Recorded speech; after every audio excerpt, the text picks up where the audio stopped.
Om Jnanatimirandhasya Jnananjana Shalakaya Chakshurunmilitam Yena Tasmai Shri Gurave Namaha. Hare Krishna. This morning I will speak about Gopiparanadhana Prabhu, one of my god brothers, who passed away suddenly yesterday. Suddenly means, oh, you didn't know that. Suddenly means he had not had a prolonged illness. Actually, he'd been sick for years, but there was no sign of him suddenly passing away.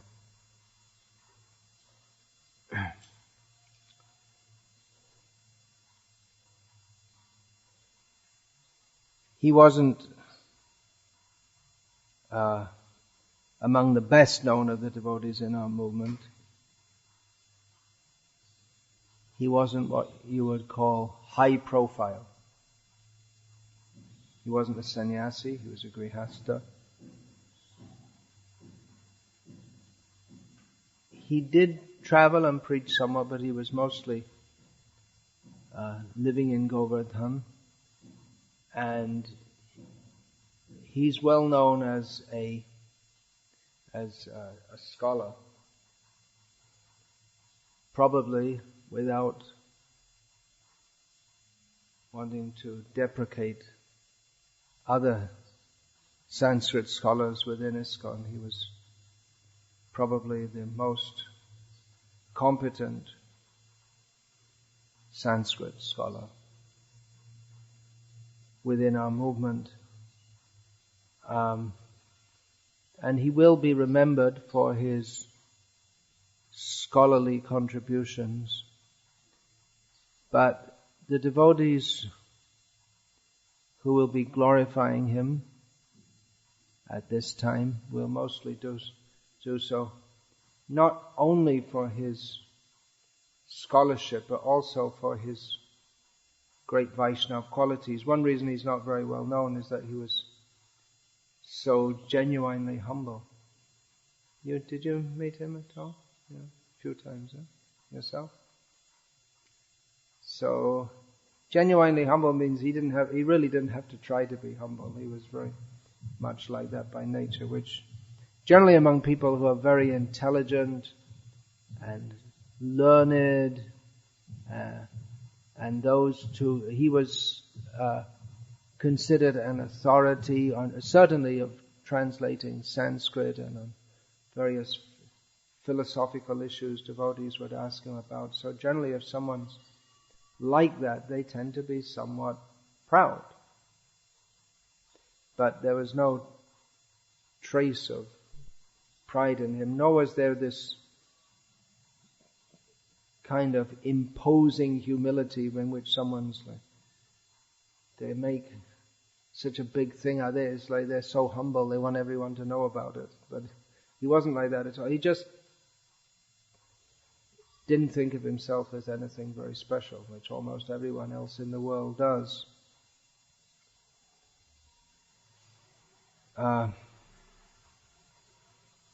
He was born in 1950 in New York City, New York.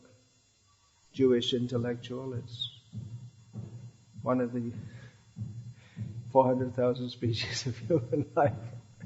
Or at least, that's probably an inaccurate statement, but it's a certain genre or certain type of person, the New York Jewish intellectual. He graduated from some university in New York with a bachelor's degree in linguistics in 1972, and in 1973 joined ISKCON.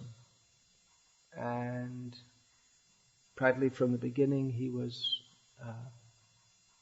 got into Sanskrit and has been serving Srila Prabhupada's mission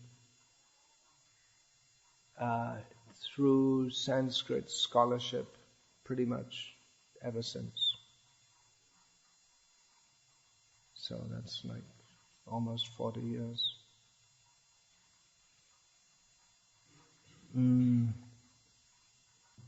he dedicated his life to Srila Prabhupada's mission, which, of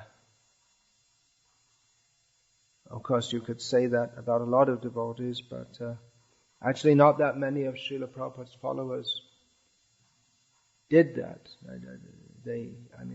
For whatever reason, maybe, many of them got sidetracked into secular activities to maintain their families or whatever. That actually happened to Gopiparanadhana Prabhu for a short time. That shortly after Prabhupada left, he worked for a few years on the translation of the Bhagavatam. Srila Prabhupada translated the Bhagavatam up to the 10th canto, chapter 13. And the rest of it was supposed to be done by another of Srila Prabhupada's disciples who, for whatever reasons, didn't take that up. So a team was there of Hridayananda Maharaj, who I believe learned Sanskrit, particularly to take up this service. Gopiparanadhana Prabhu, who was a seasoned Sanskrit scholar, and Dravida Prabhu, who was the BBT editor. So much of the translation work, actually, Gopiparanadhana Prabhu, he translated the texts, the verses, and the commentaries, and Hridayananda Maharaj, taking that as source material, produced commentaries, and Dravida Prabhu worked on the English editing. That's a rough overview of how it was done. Gopiparanadhana Prabhu himself did the writing of several of the last chapters of the 10th canto, including I think it's the penultimate, no, there's the third chapter from the end of the 10th canto is Prayers of the Personified Vedas, that's correct, which is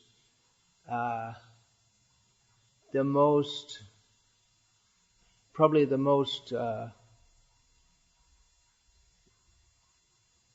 difficult philosophical section of the Bhagavatam, and has extensive commentaries which actually require to understand them at all. And first of all, apart from understanding Sanskrit, one has to have a background knowledge of Vedic or Indian, maybe a more accurate word here is Indian philosophical systems. So Gopiparanadhana Prabhu translated and presented those purports, which is no easy job to render all that in English. So he was doing that, and what happened? Because he was married, and he went after that service with the BBT producing the Bhagavatams. What happened one time was the erstwhile Harikesh Maharaj, who was also knew Gopiparanadhana Prabhu from the Henry Street Temple days of New York, but he was based in Europe, and he practically never went to America. So he phoned up Gopiparanadhana Prabhu at one point with some question. He wanted to ask him some technical question about Sanskrit or something. So he managed to get his phone number, and then he asked him what he was doing. Gopiparanadhana said, "Well, I'm working in a computer company," although he had no background. In those days, there were computer companies, and it wasn't such a big thing as it is now. But due to his brain power, Gopiparanadhana Prabhu, with no background in that, he had got into that field, and was doing that, and Hari Keshav said, "Why? What are you doing that for?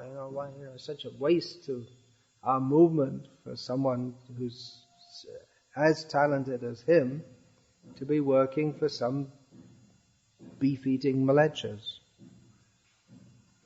with no gain to the world."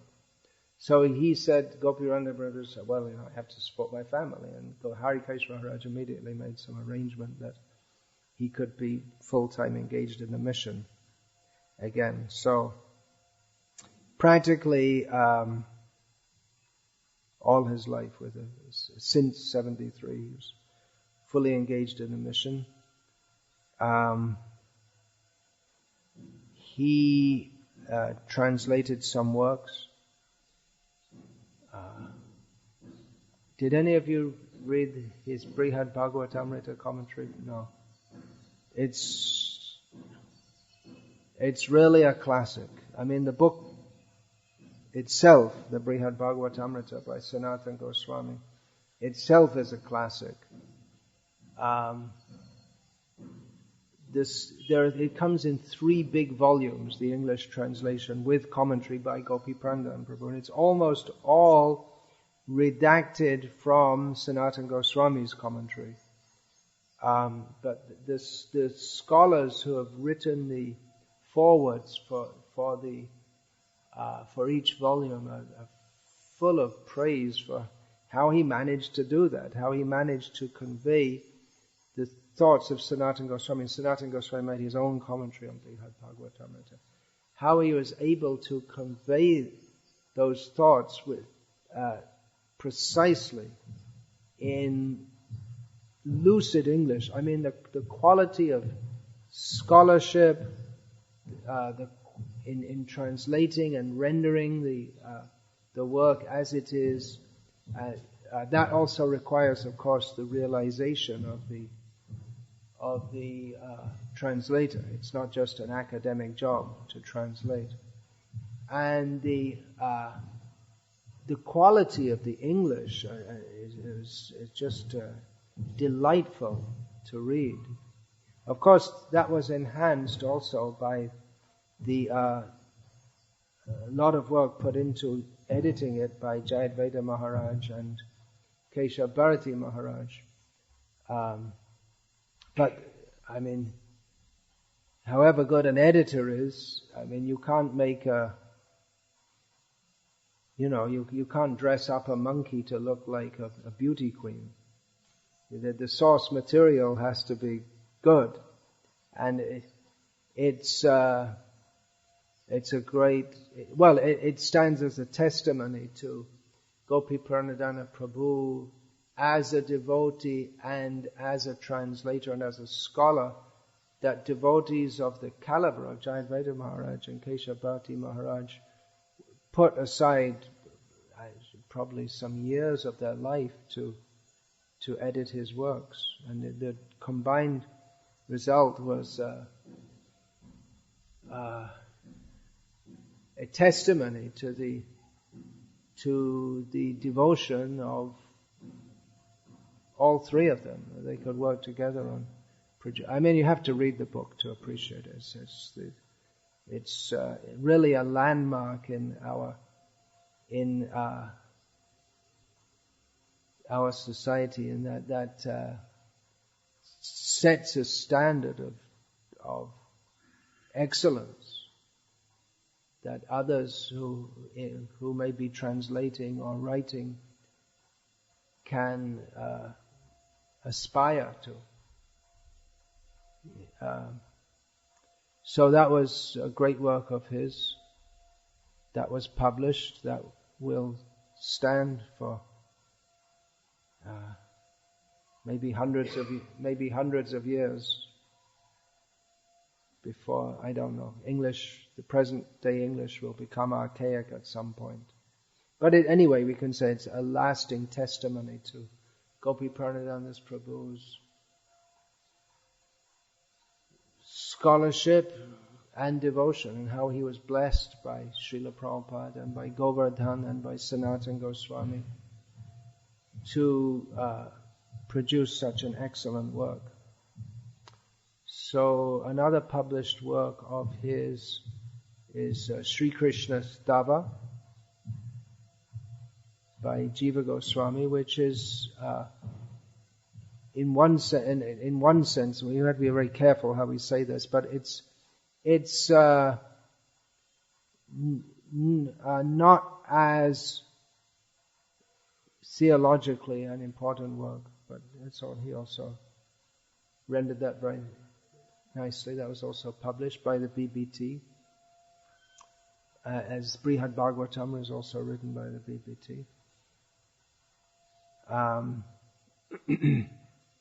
Other books that he translated were Laghu Bhagavatamrita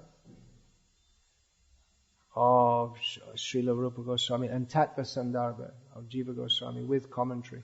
He actually translated Tattva Sandarbha many years ago, but it was difficult to get anyone to edit it because the editor would have to enter into the intricacies of that philosophical system, and to find anyone qualified and prepared to do that was very difficult.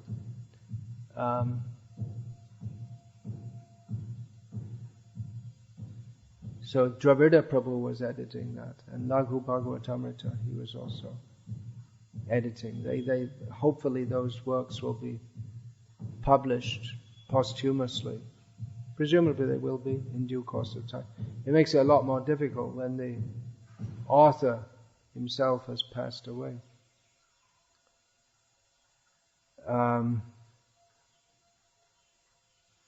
He planned to translate, or he wanted to see that all the Sandarbhas, the Shat Sandarbha, the authoritative and seminal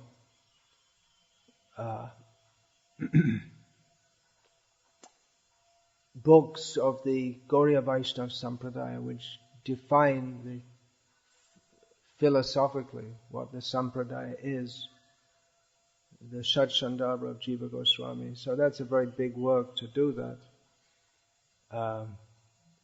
He didn't expect to do it all himself, but he wanted to train others to do that so they could translate from Sanskrit. It's obviously a very specialized service. That was his dream, to have a school where he could train men as Sanskrit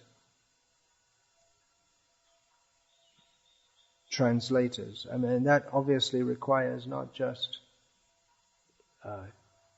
expertise in Sanskrit, which in the modern age is rare to get anyone who's even going to be intelligent enough and diligent enough to study Sanskrit and become competent in it.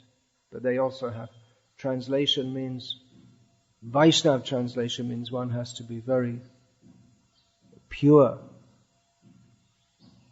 without any personal motives. Then only will he get the blessings to be able to write in a manner which is pleasing to Krishna and beneficial for the world. If writing means an exhibition of one's egoism, that's just more, it cannot be any benefit to the world. It's just another exhibition of egoism or violence against others, even if it's supposed to be Vaishnava writing. So, that was Gopiparanadhana Prabhu's dream in the service of, he wanted to do that in the service of Srila Prabhupada. His, one prominent feature of Gopiparanadhana Prabhu's personality is that he's just completely and unquestioningly dedicated to Srila Prabhupada and to ISKCON, which again, especially among Sanskrit scholars, that's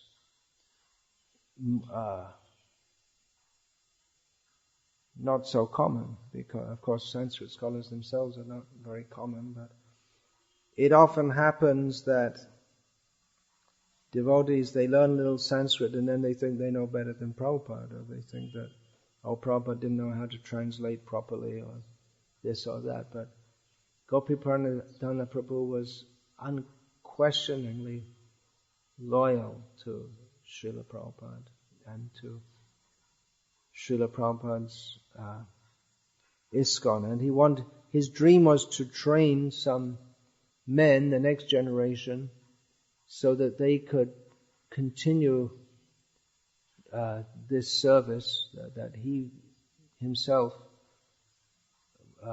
didn't look like he'd be able to do, to translate all the Sandarbhas. And of course there's so many other works. Last time I spoke to him, I asked him about which works because I asked him, because he's training men, so what other works would they be doing? And I thought, well, there wouldn't be so many to do. And he said, well, there's Vedanta Sutra, there's the Upanishads. I was thinking of what are the important works of our Sampradaya. Oh, some other books that he translated for the BBT were Narada Bhakti Sutra and Mukunda Mala. The parts of those which Srila Prabhupada translated, both of them, but just a few verses, and the rest of them he translated, and then Satsvarup Maharaj edited those translations and wrote commentaries for them, and they were published by the BBT. So that's also his contribution. So Gopiparanadhana Prabhu's dream was to train men, and close that door.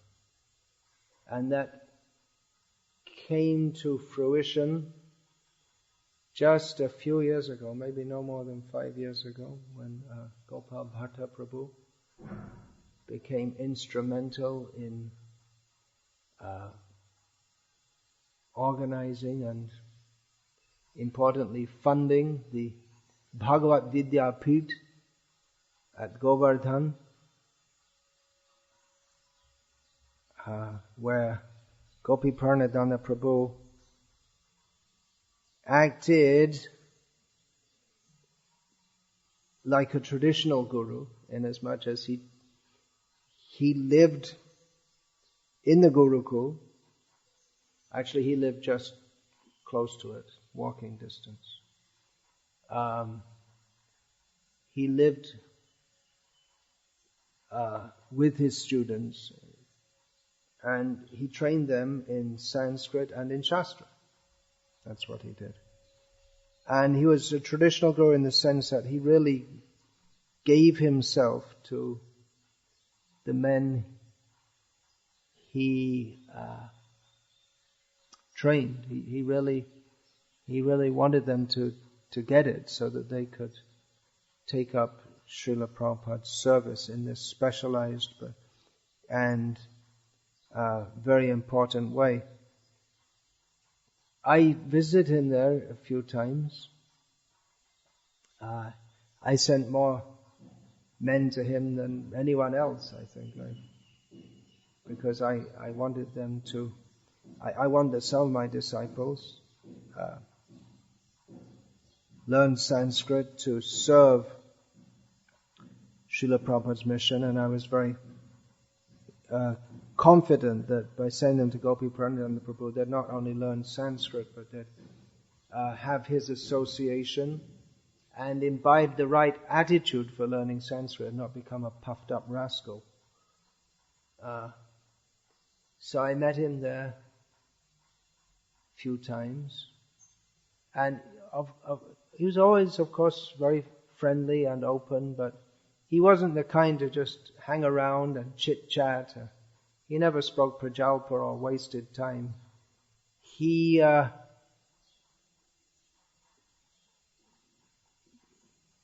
was busy. Like a scholar, to an outsider it may think that, well, he's not really doing anything, but scholarly work takes a lot of time. So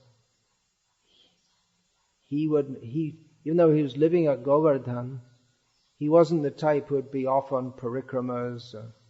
He had his service to do, which was translating and teaching others, and he was busy in that and completely dedicated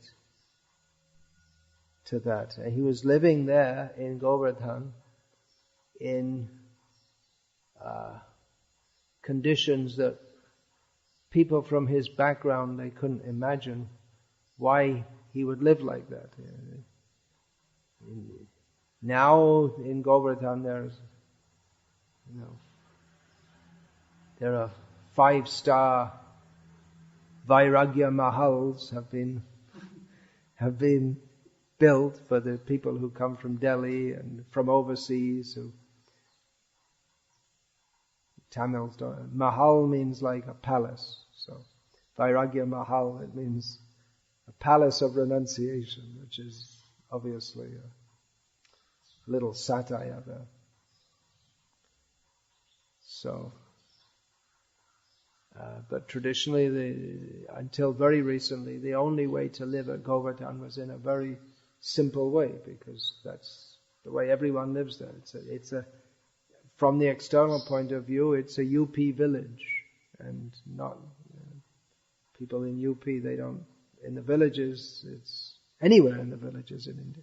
Well, there are some places where there are rich people, but mostly very simple conditions. So he was very happy to live like that, although with his intelligence and abilities, he could have been living much more comfortably in America. He could have even done his school probably in America, but he preferred to be at the lotus feet of Giriraj.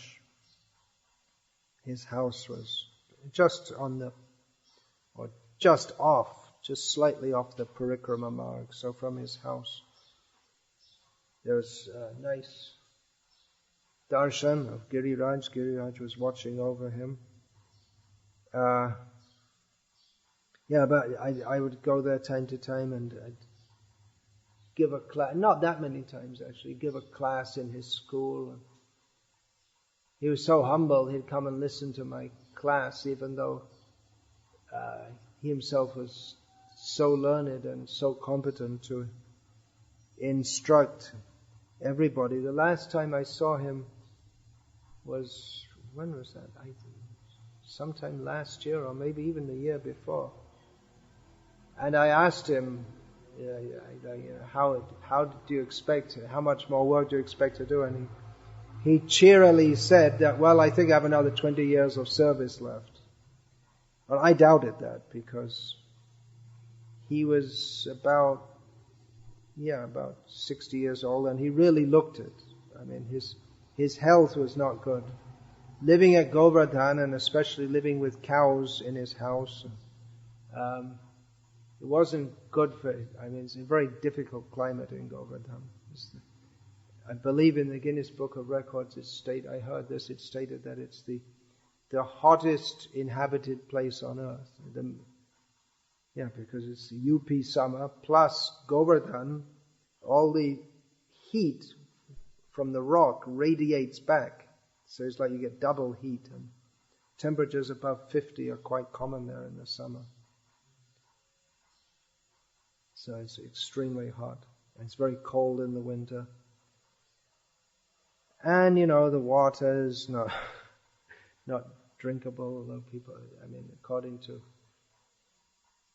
health standards, it's very pure and spiritually, but according to medical standards, it's probably not drinkable. So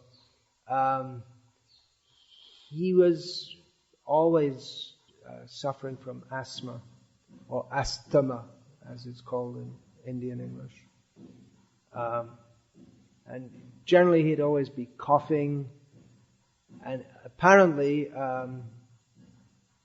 he passed away from an asthma attack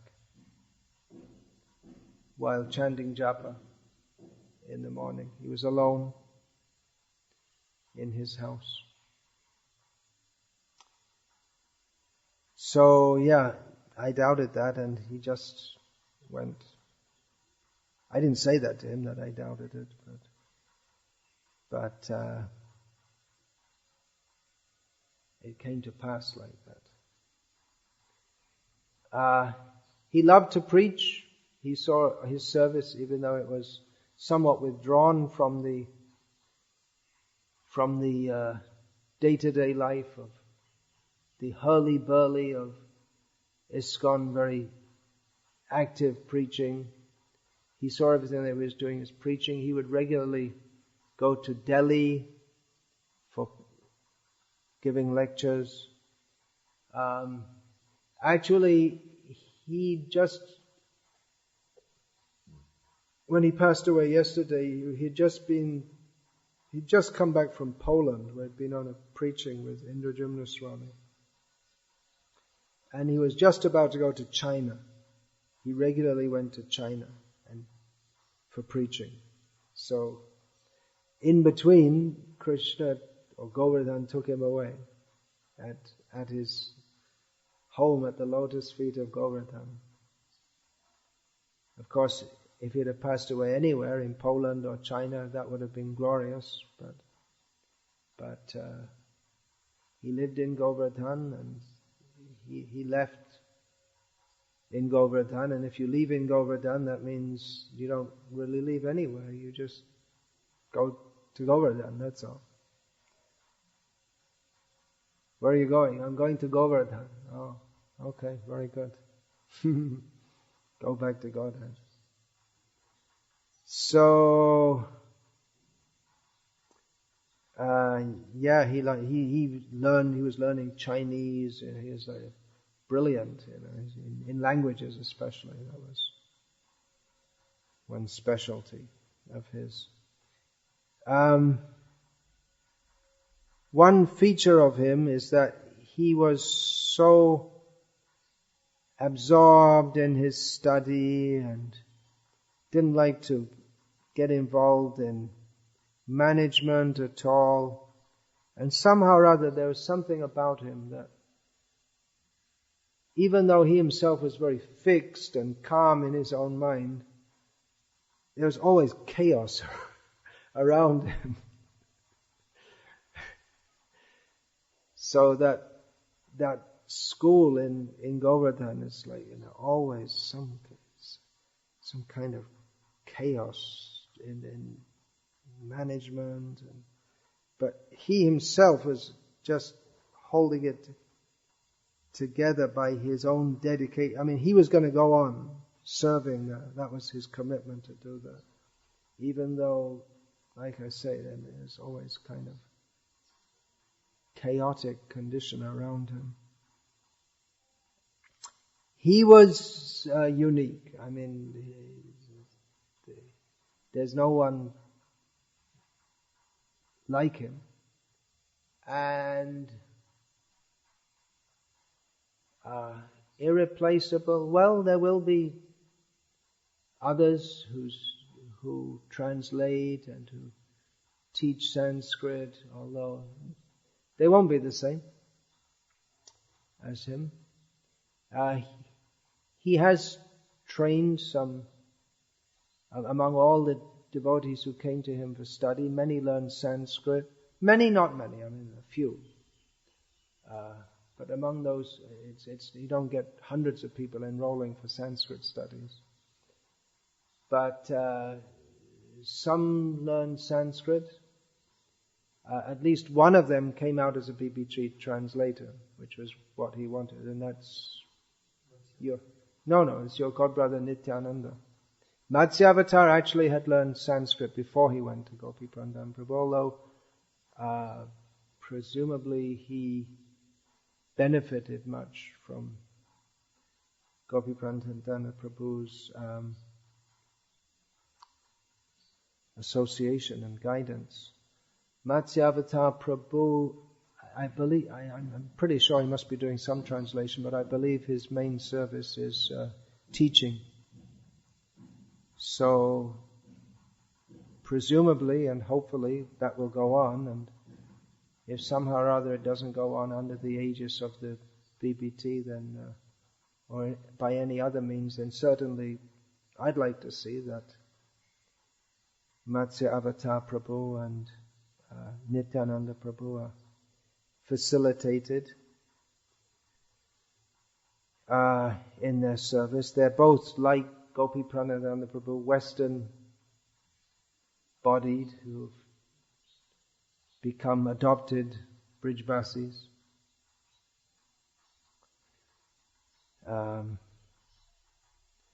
Like I say, Gopiparanadhana Prabhu,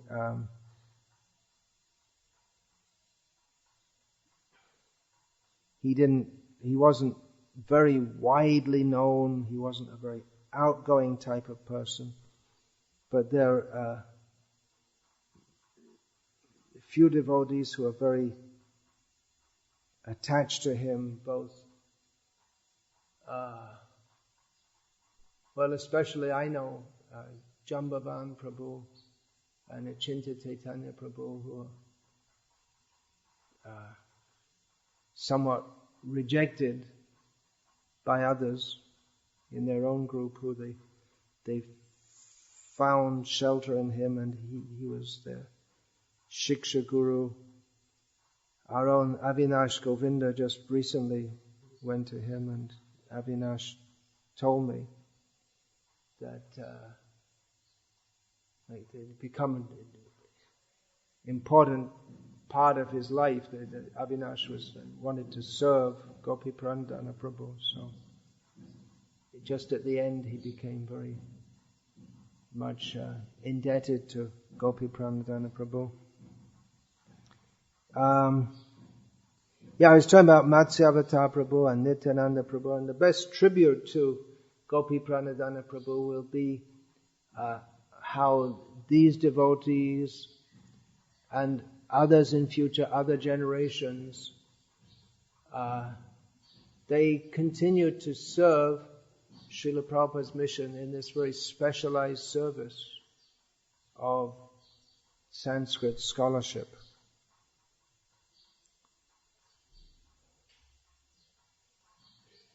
His life is a credit to Srila Prabhupada. That may seem a strange statement, that how can he be a credit to Srila Prabhupada, who himself is in himself so great? Well, that's true, but still, just like Krishna is he's the Supreme Personality of Godhead, he's the source of all opulences and everything that is great, but still, he's decorated by flowers and jewels.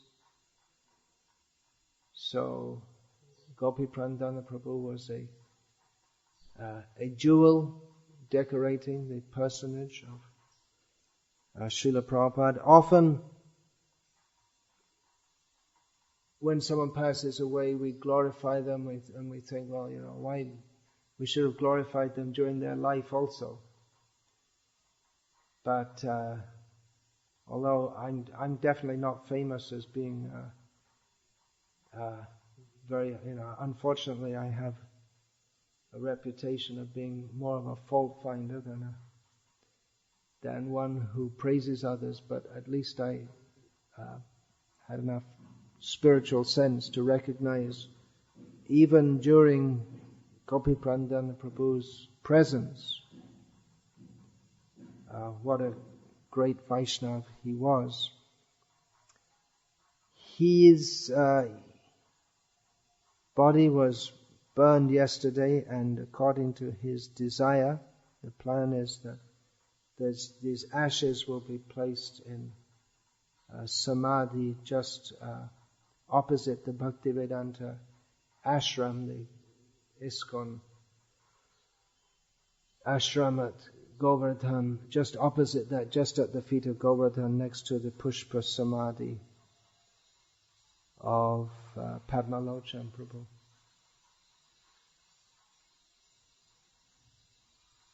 Hare Krishna. So you can all, you're all young devotees now. You go on steadily and gradually. In time, you'll become older devotees. So, hearing about Gopiparanadhana Prabhu is purifying and inspirational. You can follow in his footsteps. Be steady in Prabhupada's service. Our aim is not to be glorified, but if we can glorify Srila Prabhupada by our lives, that will be the best utilization of this life that we got, this opportunity that we got in the service of Srila Prabhupada. Hare Krishna. Jai